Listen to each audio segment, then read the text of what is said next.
pledge.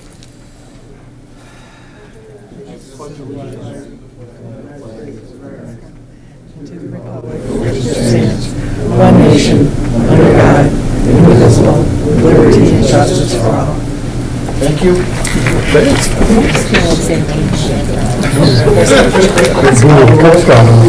Mr. Curie? Mr. Bova? Mr. Bradsky? Mr. D'Elia? Here. Mark Ford? Mitch Ford? Mr. Mahardy? Mr. Matullo? Ms. Cesny? Here. Mr. Williams? Here. Mr. Zweig? Here. Thank you. In your packet, you have the draft minutes of our August 18th meeting. Is there a motion to approve? I move to approve. Second. Any additions, deletions, corrections? All those in favor? Aye. Anybody opposed? Thank you. The next item on our agenda is a resolution, which I'll let Dick tell us about. Thank you, Mr. Chairman. Capital Committee meeting last Friday. I'm sorry, Dick, and it's in our packets under Agenda resolutions. item 4. The Capital Committee met last Friday to consider actually 3 resolutions coming before the board tonight. And we also provided a general update on the projects this summer. We do have 3 resolutions. The committee did agree to bring all 3 to the full board for action. This first one, under agenda item number 4, is for the initiation of the environmental review for some work up at Marcy Reservoir. Marcy Reservoir, located off Kavanaugh Road in the town of Marcy. It's about a 4-acre impoundment. It's our smallest reservoir. It's been offline since 2009. Marcy, like our other 4 reservoirs, are regulated by the DEC. There's a great deal of regulatory compliance that we have to work with, as well as the maintenance of the site. We've decided that this reservoir, and a couple others that will come before the board in the next few months, is one that we can essentially decommission, drain, and breach the impoundment, so it won't hold water. It'll move down the classification list for the DEC. It'll still be there and available if we ever should need the site for a future tank or such. We've advanced the design to the point now where we can define the project environmental impacts. And what we've done is prepare a full environmental assessment form, which is in your package, and associated resolution, which asks the board to both declare themselves, or the intent to declare themselves lead agency, issue the full environmental assessment form to any involved and interested agencies, including municipalities, state agencies, and such. Doesn't commit the board to take any further action. We're just starting the environmental review, asking all the other agencies for their opinions.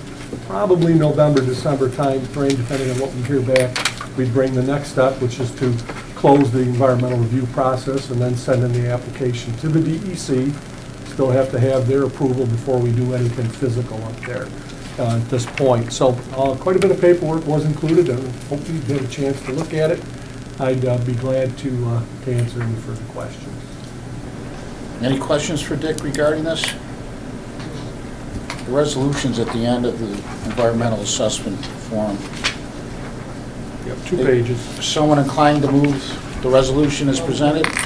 Denny? Vincent? Did you get this? No, I did not, I'm sorry. Denny and Vince? Okay.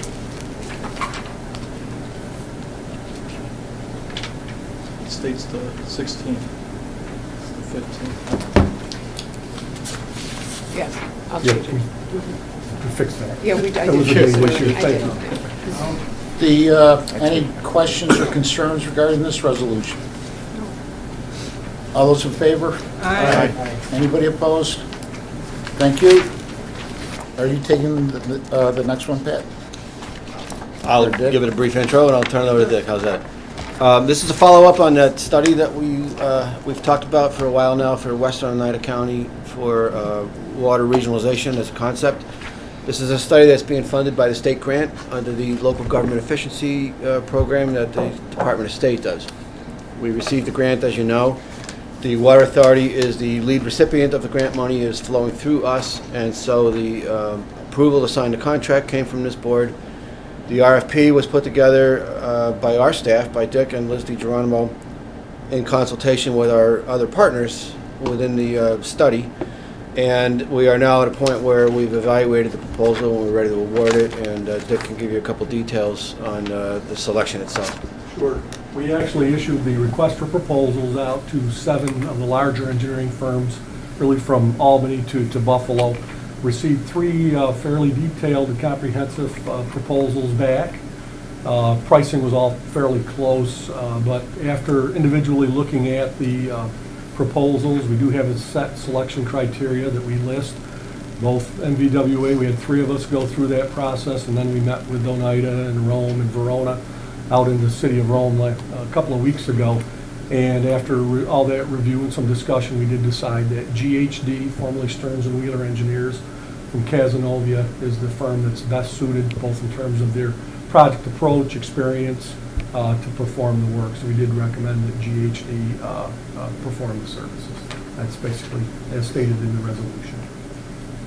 Any questions for Dick regarding this resolution? Someone move this resolution as presented? Any further discussion, comments, questions? All those in favor? Aye. Anybody opposed? Thank you.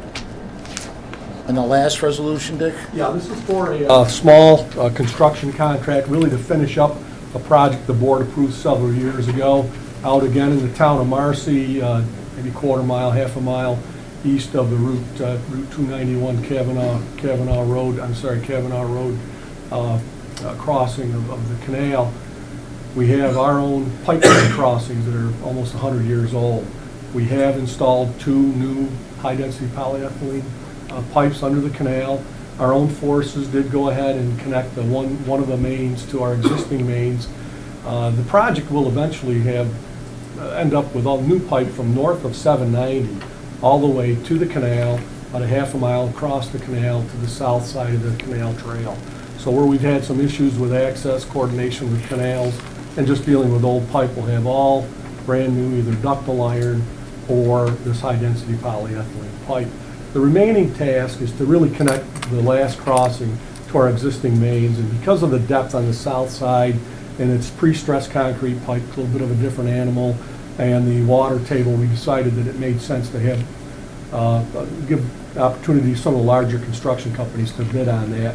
Quote came in at $79,000 by CCI Corp. We had another bid just over 100, and another bid 140,000 from companies with large backhoes, a lot of deep shoring to brace the excavation, and experience with large diameter pipes. We find CCI to work very well. They did about 1.5 miles work for the Arteria project. They are in town, and that's probably one of the reasons their number was so competitive. They've also done quite a bit of other work for us through the competitive bidding process. They will do the work complete the work by mid of December, and then we'll have 2 brand new lines in service. So we did recommend that CCI Corp be awarded the project for this work. That's 24 to 30.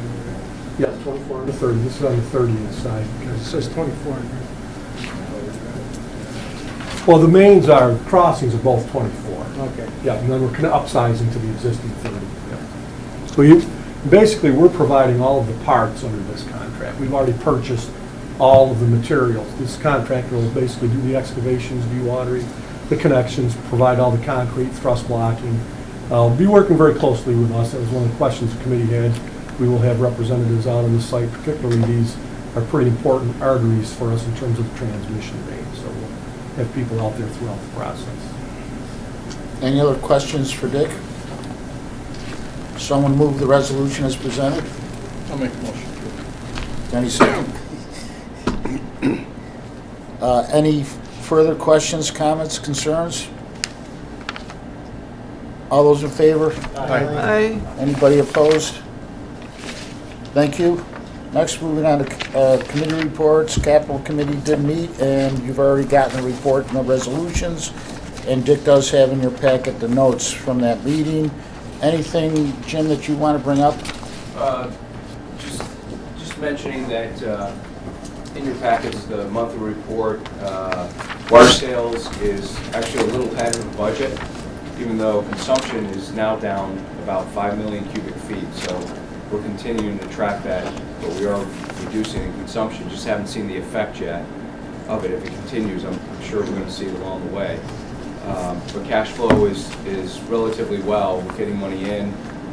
Year to date, we're a little below, but we had to pay for activated carbon this past month. That was a $930,000 bill, so that was a big chunk of money that went out the door.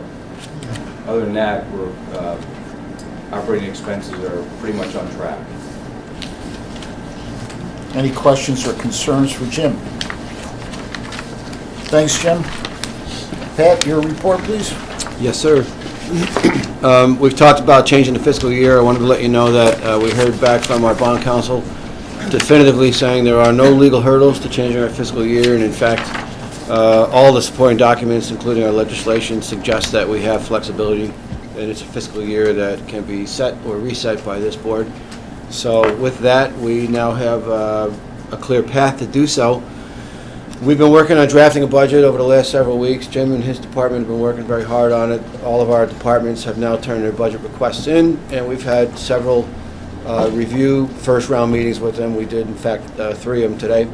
We did some last week. We have some more coming up this week. Our goal, I think, is to try to, if we're going to continue on this path and make this change, we need to pass a budget and/or rate schedule, but predominantly budget is a legal requirement. 60 days prior to what would be the new fiscal year, January 1. So no later than November 1st, which would mean our October meeting. To do that, then we're on a fairly aggressive timetable for budget review. And the reason why I bring all this up is I wanted to see if we could perhaps pick a date for the first board workshop. Jim and I were meeting just a short while ago on it. We'd like to suggest maybe a noon meeting instead of the typical 5 o'clock meeting. If we can keep it to an hour for the first overview, and then, depending on the follow-up, how much detail we need to get into, we can have a longer session. But at least to get the first cut of it out there, and we're hoping perhaps that a 12 o'clock meeting, might be more conducive to allowing people to come over during lunch. Sometimes if it's not a Monday and it's an after-work thing, it's a little bit harder to get everyone together. So we wanted to suggest as food for thought a week from this Thursday, which would be September 25th, as a noontime meeting. And if that doesn't work, then perhaps the following Tuesday, September 30th at noon. Unless, all of you would rather do something at a 5 o'clock session. We could go either way. I don't have to either, do I? Because I'll be out of town. Yeah, no. Okay, No, that's fine. typically you're not I don't anyway. think- We don't okay. do minutes of those workshops. Right, So, okay. Well, if we do the 25th, Pat, we have a I have a GLDC board meeting Okay. at 4 in Rome, so noon works for me. If everybody wants to try noon, we can try one at noon, see how we get a response, and then take it from there on the next ones. 21st, no good. How about Tuesday the 30th? Can't make it. That's better for me. That's good. Tuesday, September 30th at noon? All right, let's give that a shot. Okay, let's try that, and we'll put a reminder out, and hopefully packets out to you in the mail before that, and we'll be able to, cover what we can in the first hour and a half. Great, thank you. Another update, I just wanted to let you know, on Tuesday, September 2nd, right after the Labor Day weekend, Dick and I had a very productive meeting with some representatives from both the town of Westmoreland and the town of Kirkland over at the Westmoreland Town Hall. Now that we have the 4-town permit approved, we're starting to see some interest in reviving some of these projects that have been on hold for the last 10 years on the drawing board. And one of those projects, the town of Kirkland had what they called their Route 5 district, which is an extension of mains going down Route 5 and south of Route 5, down towards the burned area in that area as you're heading down towards Route 233. Westmoreland is interested in working in tandem with on that and perhaps sharing costs and doing a joint project. But right now, they need to update their project costs. They're going to be looking for some grant money, so there is no set timetable other than the fact that they are certainly interested in providing water to locations that don't have it. And now that the permit is in place, this is the first bit of activity that we're starting to see, and it's welcomed, and we're going to be meeting with them periodically over the next 3 to 6 months to see where they're at and providing whatever technical assistance we can provide as well. So just want to let you know. The AMI project is going very well. We have now, we've crossed the 10,000 mark on units installed for radio modems. So we're reading approximately 30% or so of the system is coming in now electronically off the radio modems. And that pace is actually picking up now because we're able to divert more help to the installations as we need less people to actually go out and read meters the old way.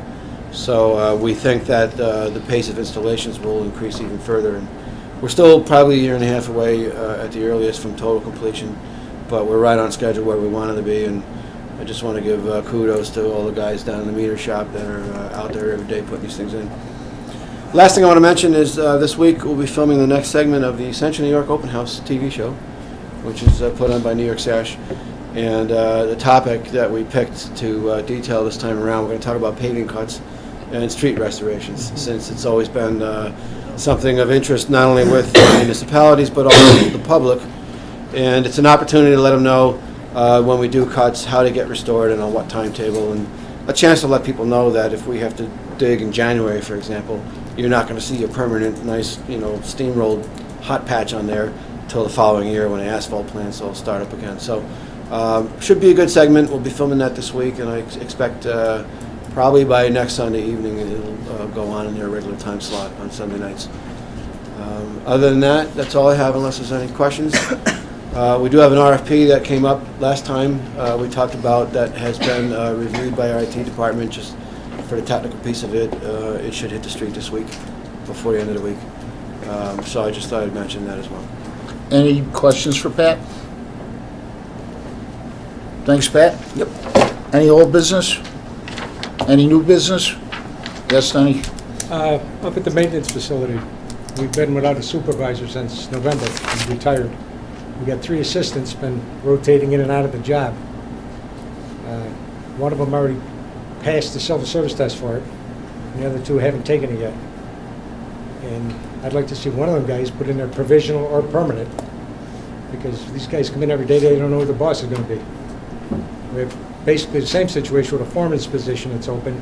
There's a long list of qualified guys for that, and they haven't been appointed yet.